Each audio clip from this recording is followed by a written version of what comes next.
The worlds of DC, the cinematic universe formerly known as the DCEU, may have had its struggles over the years, but there is hope on the horizon, friends. Warner Brothers and the comic giant have been working a way to rebrand this cinematic franchise, and DC fans are curious to see the next several films in the pipeline and how they pan out, especially since their trailers seem quite promising. So today we're breaking down the top 10 DC fan theories pertaining to the movies. Let's jump in and try not to be overly critical.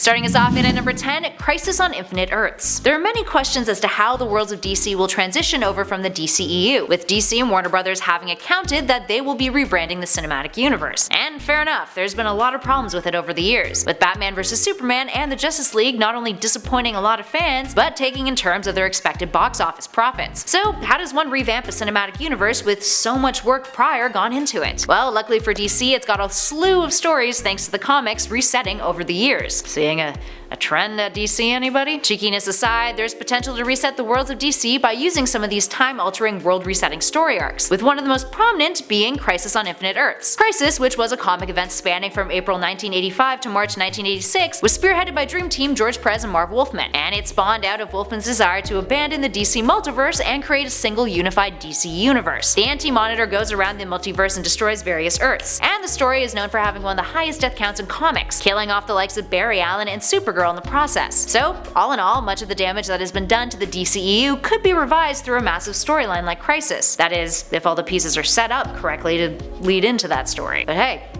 could be. Moving on to number 9, the Arrowverse. This theory suggests that the characters from the Arrowverse will eventually tie into the DC cinematic universe. Now, many fans were hopeful this would be the case when the Arrowverse initially started, with the promise of a shared TV and movie universe, considering they actually got the jump on Marvel a year before Marvel released Agents of S.H.I.E.L.D. Now that the multiverse has been established though, and that the Flash series has been dabbling into some major multiverse events, fans have been hypothesizing that perhaps there may be a spillover into the cinematic universe, which would merge both universes. From a producer standpoint, that may make things pretty messy, having to recast a bunch of characters and re-establish parts of the alternate realities. But at times in the comics, that's sort of been DC's MO. Here's hoping that if it does happen, they won't mess it up. Up next, number 8, Injustice. The Injustice games and comics take place on an alternate Earth, the one in which the Joker manipulated Superman into killing a pregnant Lois Lane. Now, upon realizing what had happened, Superman murders the Joker in retaliation, and then creates something called the Regime, a totalitarian government in which Superman reigns, being the ultimate justice, and many of the heroes and villains in the DC universe have pledged their allegiance to him. People believe that the worlds of DC universe will eventually lead into the Injustice storyline. It's a pretty solid theory when you consider what's happened so far in the DCEU. Superman is a much darker version of himself, and he straight up murdered General Zod.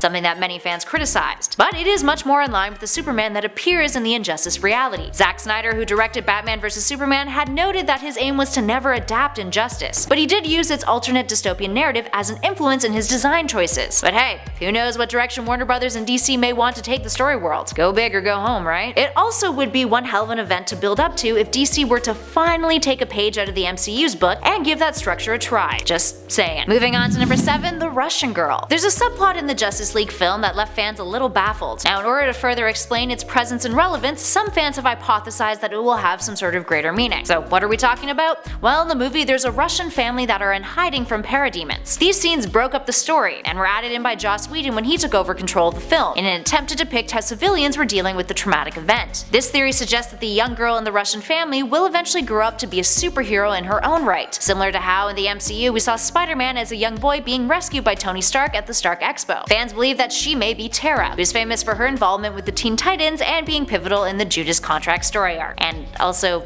maybe having sex with Slade, which is just like, meh. No, Slade Wilson, you're dirty. And at number 6, Parallax. One of the most notable absences in the DCEU was Hal Jordan, the Green Lantern. While that could have been chalked up to how disastrous Hal's previous adaptation was, God bless Ryan Reynolds,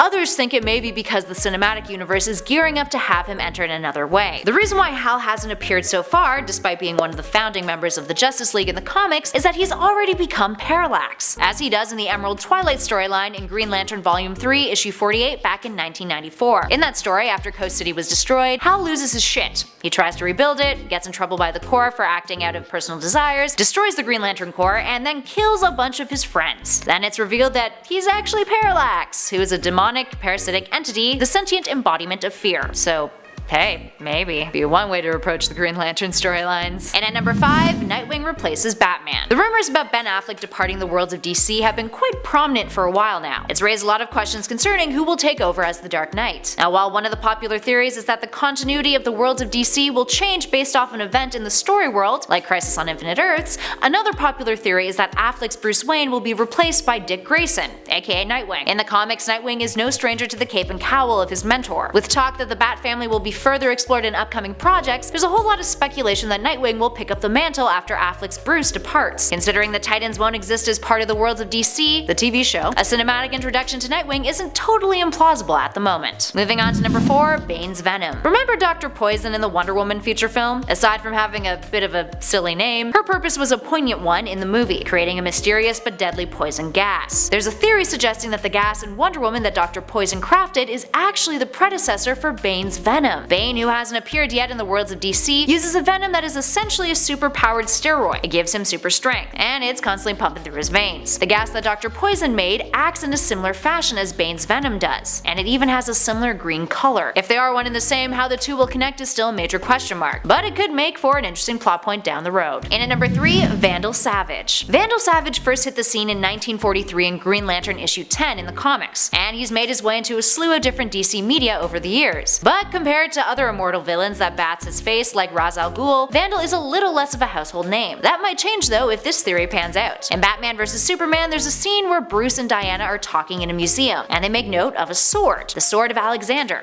It's on display. They mention that it's not the real one. Rather, the real one, as they say, hangs over the bed of the Sultan of Hajar. Now, fans have speculated that the Sultan that they're referring to is none other than Vandal Savage. Now, there's not a whole lot of evidence to back this one up, aside from some fanciful speculating of fans connecting the sword to Savage and even to Lex Luthor. But hey, if it does pan out, I guess that'd make for an interesting story. Up next in our number 2 spot, the Joker is Jason Todd. In Batman vs Superman, fans noticed a detail that spawned our next theory, a Robin suit that was all damaged, defaced with the words, "Haha, joke's on you, Batman." This is no doubt a reference to Jason Todd, the second Robin who was brutally murdered by the Joker in one of the most controversial events to ever happen in DC comic history. Back then, since Robin wasn't receiving the kind of reception that DC wanted, they gave readers the option to call in and vote whether Todd would be killed off by the Joker. It's a move that's been criticized by a lot of fans and comic creators over the years, and eventually Todd was resurrected, despite the massive impact that his death had left on Bruce Wayne. Now, seeing the costume in the film has prompted theories that speculate that Todd perhaps replaced the Joker, and that the excessive tattoos on Jared Leto's Joker's face are covering up the scars that the Joker, the initial Joker, had inflicted on Todd. And hey, that would explain those tattoos. They were something that fans were really critical of in terms of the Joker's characterization. The theory also suggests that perhaps Joaquin Phoenix's Joker, who will be appearing in the same universe but in a separate origin film that follows the villain, will actually be the original Joker, and we'll learn that Leto's Joker is actually Jason Todd, who has become a parody of the man who murdered the person he was when he was Batman's Robin. I mean, hey, it would help continuity wise, that's for damn sure. Clarifying the mess that's DC. And finally, in at number 1, Flashpoint. Now, back in the day, there were some serious rumors that a Flashpoint film in the DCEU was in the works. While those rumors have been somewhat squashed, others still believe that part of the Flashpoint storyline will be integrated into the Flash's upcoming solo film, and therefore will still reset part of the DCEU, or rather, set up the worlds of DC and its adjusted continuity. In the 2011 crossover story arc Flashpoint, Flash runs back in time to save his mother and prevent her murder. In the process, he goofs up pretty bad and alters the timeline, resulting in Cyborg being the quintessential hero in the world, Superman being a lab rat imprisoned by the US government, Thomas Wayne being Batman instead of his son Bruce Wayne, and Wonder Woman and Aquaman at war over in Europe. The result of this story arc is what led to the the New 52, where the DC universe was reset and a bunch of stuff was retconned, with all of DC's titles returning to issue number 1. Anywho, if Flashpoint is explored in the Flash's movie, it would allow for a lot of the changes that execs over at Warner Brothers and DC want, including replacing Ben Affleck as Batman and Henry Cavill as Superman. It's an easy out for those actors. Alright, there we have it, friends. Do you guys have any theories of your own about the worlds of DC? Let us know in those comments below. If you'd like to see us do a fan theory list pertaining to the DC comics,